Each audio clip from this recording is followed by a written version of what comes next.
Nishad party के अध्यक्ष संजय निषाद इस वक्त हमारे साथ मौजूद हैं। बहुत बड़ी जीत के बाद अब हाथ आए जब निषाद मंदिर में माथा टेकने के लिए पहुंचे। सर, बड़ी जीत, 6 की 6 सीटें आपके सिंबल पर आपने निकाल दी। 5 वो थे जो बीजेपी के सिंबल पर लड़ रहे थे, प्रत्याशी आपके थे। इस बड़ी जीत के बाद निषाद पार्टी क्या कर रही है? अब निषाद पार्टी जिस निश्चित रूप से लोकतंत्र की व्यवस्था है कि हर 5 साल बाद चुनाव होते हैं और यहाँ एक मिथक था कि दोबारा किसी की सरकार नहीं आती है, उसे लाना बहुत जरूरी था, मिथक तोड़ना था। और देखिए जिस तरीके से राम ने निषाद राज ने राम को सेना दिया था, उसी तरह मैंने अपनी सेना दिया मोदी जी को। ऐतिहासिक जीत मिली है। अब आगे जो जिम्मेदारी भारतीय जनता पार्टी देगी उससे निर्माण किया जाएगा। लेकिन रोल क्या देख रहे हैं आप? क्योंकि अब तो चर्चाएं इस बात की भी होने लगी हैं कि संजय निषाद हो सकता है उप मुख्यमंत्री के तौर पर भी देखे जाएं। ऐसी खबर आप सुन पा रहे हैं कि नहीं? देखिए अभी तो हम लोगों ने अभी जीत में सब लोग मस्त हैं और भारतीय जनता पार्टी बड़ा भाई है, वो गले लगाई है, इस लायक बनाई है। मोदी जी, अमित शाह, नड्डा जी, माननीय योगी आदित्यनाथ ने मिलकर हमारी सीट को जिताई है। जब हमारी सीट को तन्मयता से, ईमानदारी से भारतीय जनता पार्टी अपने जैसा तन मन धन देकर जिता सकती है, तो निश्चित रूप से भारतीय निषाद पार्टी को अपने मंत्रिमंडल में, अपने पार्टी शासन प्रशासन में हिस्सेदारी भी देंगे। आपसे चीजें निकलवा पाना थोड़ा मुश्किल होता है सर, बहुत खुलकर बताइए। ऐसी चर्चाएं हैं उप मुख्यमंत्री के तौर पर हम देख सकते हैं संजय निषाद को? देखिए हम लोग लिबरल राजनीति करते हैं, हम लोग कभी पॉलिटिकल बार्गेनर नहीं रहे। आपने देखा सीटों के मामले में भी हमने मांग लिया, हारी दे दिया, तय हो गया कि बदमाश जो भी चीज़ें थी हम लोग मिल बैठकर उसमें तय किया। भारतीय जनता पार्टी ने जिसके कहा उसे लड़ा दिया और जिता भी दिया। तो भारतीय जनता पार्टी को बड़ा भाई हम लोगों ने मान लिया है, वो जो करेंगे हम लोग स्वीकार है। लेकिन आपके जो नतीजे आए हैं वो ड्रीम नतीजे हैं, यानी कि कोई पार्टी अचानक से चुनाव लड़े, उसके प्रत्याशी पूरी की पूरी सीटें जीत जाएं। बीजेपी के भी सिंबल पर लड़ रहे हैं तो ज्यादा सीटें जीत रहे हैं। कम से कम मंत्रिमंडल में एक बड़ा ओहदा तो चाहते होंगे, ज्यादा नंबर तो चाहते होंगे अपने।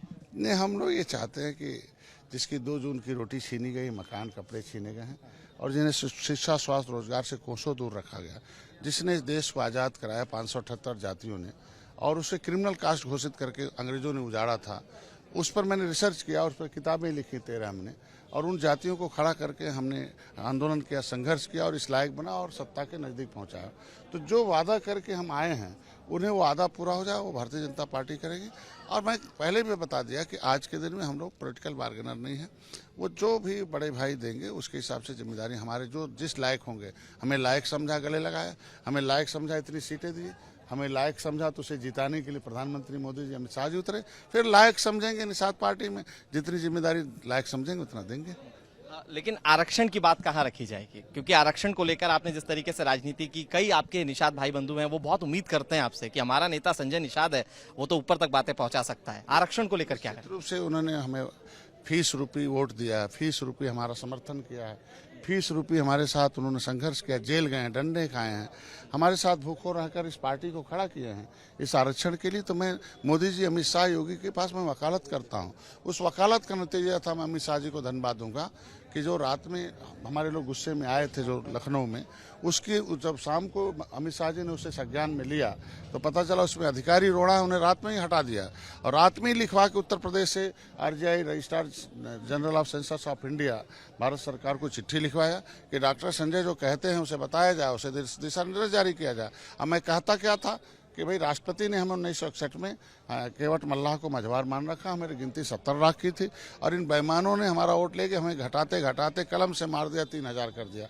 इसलिए मेरा समाज गुस्से में है कि ये जो हमारे कलम से मारने वाले हैं इसे मार रहा हूँ, हम आपका साथ दे रहा हूँ, हमारा जो आरक्षण उसे दिया जाए। RGI ने एक्सेप्ट किया, पहली बार है 70 साल में RGI केंद्र सरकार ने एक्सेप्ट किया कि केवट मल्लाह मझवार हमारे यहाँ इंक्लूड है, ये अनुसूचित जात का हकदार है। बट लेकिन ये जो नोडल विभाग है ये सामाजिक न्याय मंत्रालय का, सामाजिक न्याय मंत्रालय को 18 जनवरी 2022 को लेटर लिख दिया कि भाई डॉक्टर संजय का और इन मछुआरों के आरक्षण का जो मुद्दा है और हमारे यहाँ इनरोल्ड है अनुसूचित जात में, इनके उत्तर प्रदेश सरकार को दिशा निर्देश जारी किया जाए। अब चूंकि आचार संहिता के नाते वो लागू नहीं था, अब चूंकि प्रमाणिक दस्तावेज मैंने इकट्ठा किए हैं तो प्रमाण पत्र भी मैं ही दिलाऊंगा, इनको लाभ भी दिलाऊंगा। हमने इनको समझा रखा है कि भाई देखो 66 समूह अनुसूचित जात में है, लेकिन लाभ तो उन्हें मिलता जो नीला टोपी वाले झंडा लेके लखनऊ पहुंच गए। तो तुम भी अपना जय निषाद का झंडा लेके लखनऊ पहुंच जाओगे तभी उसका लाभ मिलेगा।